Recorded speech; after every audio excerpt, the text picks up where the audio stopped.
when a war is breaking out in the world, you feel that like your little life of your little book feels like, how could I try to talk about myself or something I made? Yeah. And in that, you kind of forget that like art is what gets us through. And I did kind of like in the moment, I was like, oh my God, this is so hard. And I remember even being so thankful that like after doing the couple of days of press, which I was like scared to do, because again, I was just like, how am I talking about this little book of poetry in the and then it went in the context of what goes on in our huge, crazy world. And I was so grateful that my kind of second tour stop or third tour stop was here with you. Yeah. And Diara, I remember one of our close friends like surprised me on the plane, and I cried because the tour was like, I want to cry now. The tour was so hard. Yes. And I remember I was like saying that like line, I was like, I would do that. I wrote that meditation. And I think that sometimes when you write, I think the types of things I write, I feel like most people don't know that most of what I write are things I practically use for myself. Yes. And so I'm like, oh no, if that mantra is in the book, like I've used the mantra, like if you see the words, like, if you're grateful for where you are, respect the road that got you there, like trust and believe. I say that to myself every single morning, or if I ever have a moment of shame about my past self, my past lives, my past decisions, my past thoughts, all the things that exist everywhere but the present moment. Yeah. I say that mantra to kind of like reground myself. Yes. And so when I was like, oh my God, this like, I've got to get up. I mean, I think I cried after every single night of my tour because the weight of what people were just going through.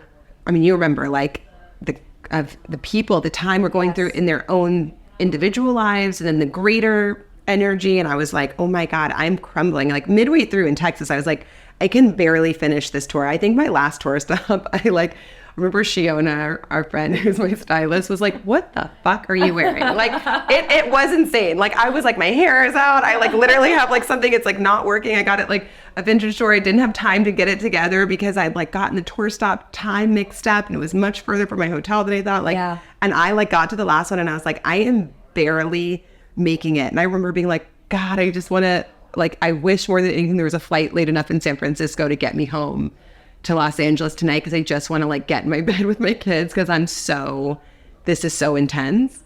And I would say that mantra. I'd be like the light's on for me. Like I would take a breath, and I wrote it in the book. I was like, if you feel far from home, whatever your kind of heart space home is, put your hand on your chest, take a breath, and say, we'll leave the light on for you.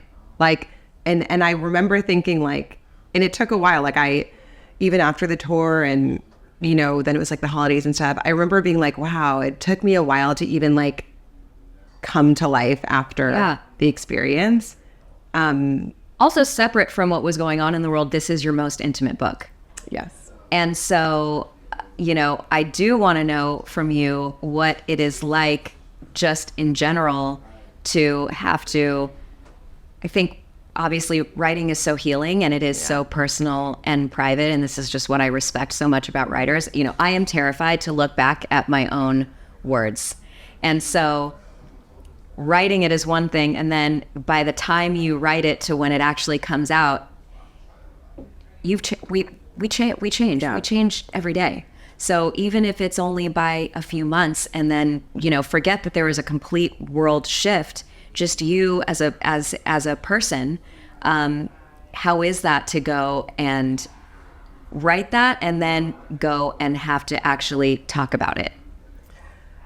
You know, I think one of the best things about the writing, Talking about your intimate feeling. Yeah. Talking about your intimate.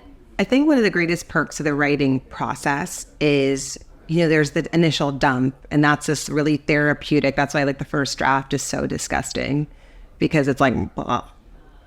And then the second draft is still kind of blah. Like it's just like you're just kind of getting it out. And then by the end of it, when you kind of come in as your own editor to be like, okay, how do I make this good? How do I make this something I want to read? You've become distant from who wrote it because you take time in between. So after you write something and if you love it or you've drafted it a few times and it's really great, and then, you know, you take a few weeks away, you take a month away, and then you're like, okay, let's go in here and make this something that for me, I always write for my friends. And I always write books that I feel would be helpful to me given like the pace of my life or the pace of the world or what I feel like I have time for or don't. When I was writing Heart Talk, I remember sitting at a table, and this is almost 10 years ago, and being like, who here is feels like they don't have time to read a book front to back? And like everyone raised their hand. And then I was like, who feels like when they start a new chapter, they look at the pages to see when the chapter ends so that they can kind of understand how much time they have, or if they want to keep going or put it down later, or I do that. Yeah, me too. And then I was like, to know. Yeah, you got to know. Yeah. Because then you just know, like, okay, because I do try to stay away from my phone if I'm writing, but when you have kids, that's tough to come across. And so then I said, how many of you, if you see something you love in a book, you take a photo of it and send it to a friend? Yeah. Therein became the template of Heart Talk. Yeah. Because I was like, okay, I want a book that someone could pick up at any page and it reads well from front to back.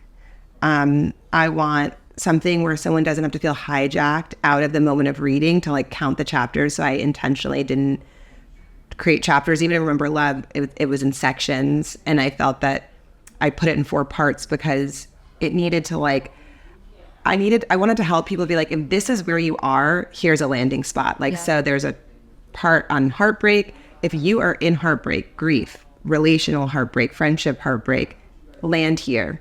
Like, if you feel like you're lost, there is a part of this book called Eventually We'll Get There. Be in it however you want to be in it. It's not chaptered, it's not titled, there's no list, there's no table of contents. And which is actually very annoying for me on tour, because I'm always like, where is that thing? And there's still this freedom to live in it how you want. But I remember with Heart Talk at the time, I was like, and I want it to be something that like is easy to visually share with your friend.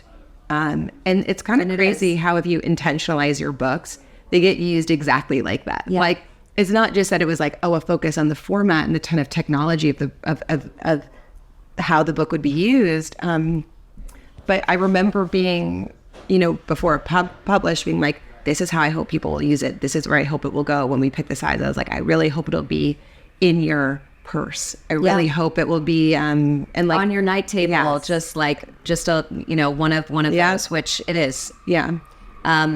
Don't you find it to be one of the biggest acts of love when people send you something, a piece of writing? Yes, I do. Really do. I find it's like, it is a way of saying, I see you.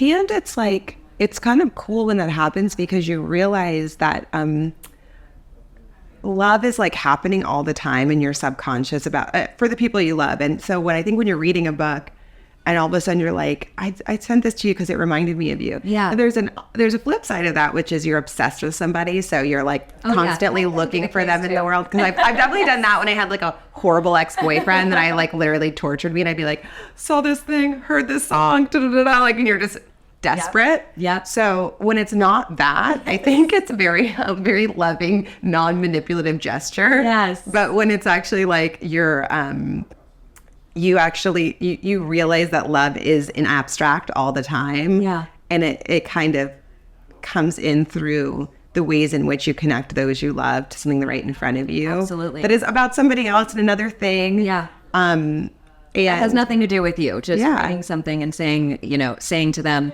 I thought of you.